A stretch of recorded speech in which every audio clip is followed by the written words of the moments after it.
Bizlar Berdiyevlar oilasi 12 kishi bo'lib kelganmiz. Bitta oiladan. Ana shulardan 4 ta ovsinimiz bor. Shundan eng kichkina ovsinimiz Choriy va Gulchehraxonni tavallud ayyomlari bugun. 18 yoshga kirdi. Hurmatli Gulchehraxon, sizni bugungi 18 bahorni qarshilab olayotganingiz uchun tabriklayman.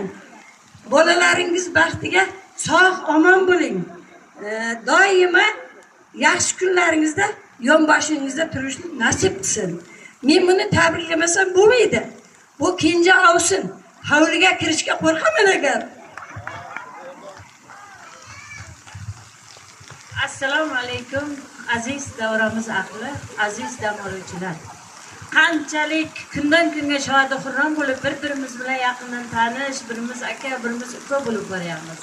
Birinchi navbatda mana shu narsaga men xursandman. Mana bugun eng kenjatoy ukamni oilasi bo'lmish, ona tili va adabiyot o'qituvchisi, oliy toifali Gulchehraxon Choriyevani tug'ilgan kunlari tavallud onlari. Birinchi navbatda ukajonim bilan baxtli taxli bo'lsinlar. Mana qo'shilib